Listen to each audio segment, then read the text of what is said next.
सोचो, वो लम्हा जब कायनात में जर्रा बराबर भी कोई चीज मौजूद ना थी।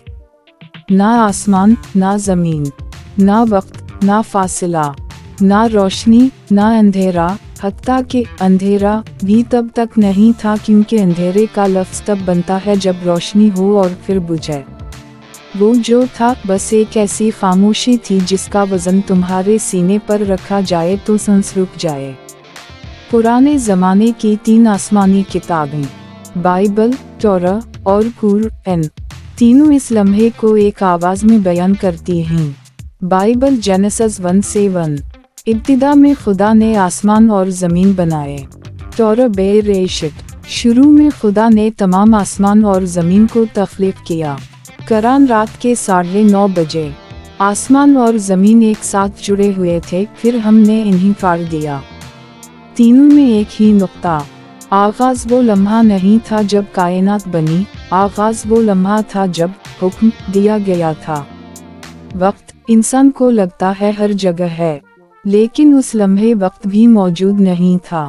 बगैर सूरज, बगैर गर्दिश, बगैर किसी हरकत के वक्त चल ही नहीं सकता था।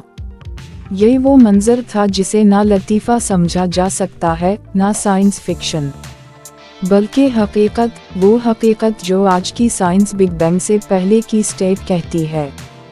एक complete void, no time, no space, no matter, और फिर वो लम्हा आया, एक ऐसा लम्हा जिसने कायनात को हमेशा के लिए बदल दिया। एक ऐसा हुक्म जो पूरी तख्लीक की बुनियाद बना। कुरान कहती है, कुन फयकुन, यानी हो जा, और वो हो गया।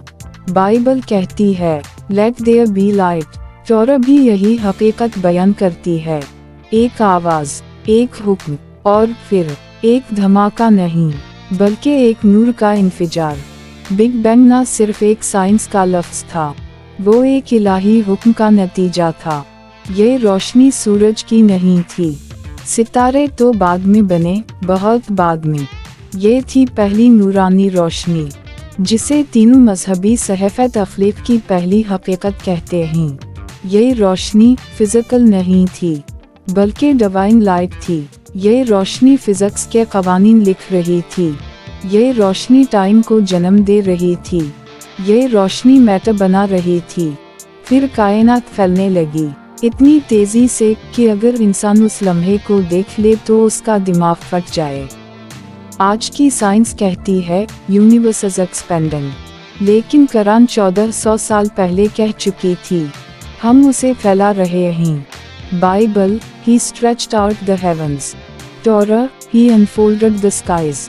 एक ही बयान, एक ही हकीकत, अलग अलग ज़मानों में कक्षाएं पैदा हो रही थीं। स्पेस लंबा हो रहा था, टाइम अपनी रफ्तार इख्तियार कर रहा था। अब मादा वजूद में आया, पहले ज़रा हाइड्रोजन और हीलियम। ये वो मासूम अनासिर थे जिनसे आगे चलकर पूरी कायनात बननी थी। यही ज़रा आगे चलकर सितारे बनेंगे, सैयारे बनेंगे, और इंसान के जिस्म की बुनियाद बनेंगे।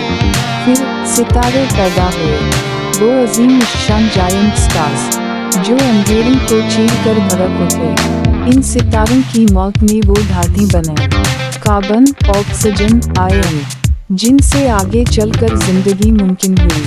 ये सितारे जिंदगी के बीज बो रहे थे, और फिर इस अजीम कायनात में पैदा हुआ एक नीला सैयारा, ज़मीन। पहले ये एक आग का गोला था, पिघला हुआ मादा, हर तरफ आतिश फशानी, ज़िलज़ले, एस्टेरॉइड्स टकरा रहे थे। फिर बतदरीज ये ठंडी होने लगी, पहाड़ बने, बादल बने, पानी बना, और फिर समंदर। बाइबल भी अत के मराहिल बताती है, तौरा भी यही बयान करती है।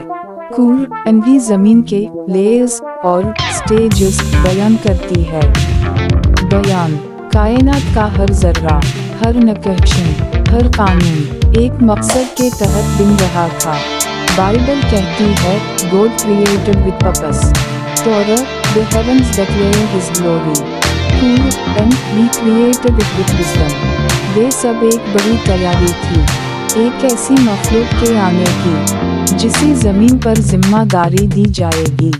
वो मखलूक, इंसान, जमीन तैयार थी, आसमानों का निजाम कायम था, फरिश्ते मुंतजिर थे, अगला कदम, इंसान की तफरीक का आगाज था, फरिश्तों के दरमियान सवालात उठने वाले थे, जमीन पर पहला सांस लेने वाला वजूद पैदा होने वाला था, रूह फूंकने का मरहला करीब था, और यूं एपिसोड 1 का इख्तिताम होता है, लेकिन असल कहानी तो एपिसोड 2 में शुरू होने वाली है, जहां आदम की तख्लीक का वो मंजर दिखाया जाएगा जिसने फरिश्तों को भी हैरान कर दिया था।